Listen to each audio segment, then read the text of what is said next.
কম সময়ে সহজভাবে তৈরি দারুণ মজার গুড়ের ভাপা পিঠা রেসিপি। 1 মিনিটে ভাতের পাতিলে বা যে কোনো রান্নার হাঁড়িতে ভাপা পিঠা তৈরির সহজ ও পারফেক্ট রেসিপি।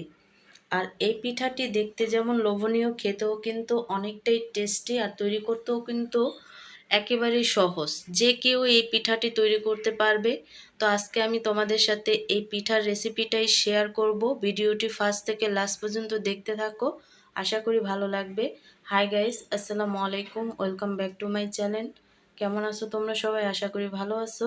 আল্লাহর রহমতে আমি অনেক ভালো আছি। তো গাইস, ভাপা পিঠাটি তৈরি করার জন্য এখানে আমি নিয়ে নিয়েছি শুকনো চালের গুঁড়ো, আর সেখানে আমি দিয়ে দিচ্ছি স্বাদ মতো নুন। আর এই নুনটা কিন্তু অবশ্যই মিষ্টি জিনিস ব্যালেন্স করার জন্য লাগবে। তারপরে কিন্তু এখানে আমি দিয়ে দিব যে গুড়টাকে আগে থেকেই জুসি করে রাখছি আমি, সেই গুড়টা। তোমরা চাইলে কিন্তু মিষ্টিটা কমিয়ে বাড়িয়ে দিতে পারো, আর কি যে যেমন মিষ্টি খাও তেমনই কিন্তু দিতে পারো। তো গুড়টা দেওয়ার পরে কিন্তু আমি অল্প অল্প করে গুড়টা দিব, আর অনেকটা রুটির ডোয়ের মতো করে মেখে নেব। তো তোমরা চাইলে কিন্তু চালটাকেও একটু কমিয়ে বানিয়ে নিতে পারো। তো দেখো, মুঠি করলে মুঠি হয়ে যাচ্ছে, তার মানে আমার এই পিঠার ডোটা পারফেক্টলি হয়ে গেছে। তারপরে কিন্তু এখানে আমি দিয়ে দিব কোরানো নারকেল। তোমরা চাইলে কিন্তু নারকেলটা স্কিপ করতে পারো, অনেকে আছে নারকেলের পিঠাটা খাও না, সেই ক্ষেত্রে কিন্তু এই নারকেলটা স্কিপ করতে পারো। বাট আমার কাছে কিন্তু খুবই ভালো লাগে নারকেল জড়া জড়ো করে দিলে। তো তারপরে কিন্তু নারকেলটা দেওয়ার পরে আমি খুব ভালো করে উল্টিয়ে পাল্টিয়ে খুব ভালো করে মিক্স করে তারপরে কিন্তু 5 মিনিটের জন্য রেস্টে রাখছিলাম। তো 5 মিনিট পরে কিন্তু পিঠাটা তৈরি করতে আমি চলে আসছি। তো এরকম একটা ছোটোখাটো পাত্র নিয়ে নেবে, নেওয়ার পরে কিন্তু পিঠাটা তৈরি করে নেবে। তো দেখো, এভাবে করে কিন্তু পিঠার যেই গুঁড়িটা আমি তৈরি করে রাখছিলাম সেই গুঁড়িটা আমি দিয়ে দেবো চেপে চেপে। তারপরে কিন্তু উপরে একটু সামান্য নারকেল কোরানো দিয়ে দেবো।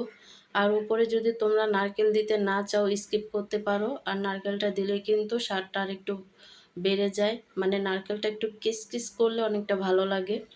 তো তারপরে কিন্তু আমি চেপে চেপে তারপরে কিন্তু এই পিঠাটা আমি দিয়ে দেবো একটা হাঁড়িতে। তো এই হাঁড়িতে আমি আগে থেকেই কিন্তু রেডি করে রাখছিলাম পিঠাটা তৈরি করার জন্য। তো দেখো, একটা পিঠা দিয়ে দিছি, তারপরে দিয়ে দিছি আরেকটা পিঠা। তো 3 নাম্বার পিঠাটাও আমি দিয়ে দিছি। তো 3টা পিঠাই আমি কিন্তু খুব ভালো করে তারপরে সিদ্ধ করে নিছি। তো দেখো, একেবারেই কিন্তু পিঠাটা সিদ্ধ হয়ে গেছে। তো আমি একটু উল্টিয়ে দেখাচ্ছি, দেখো।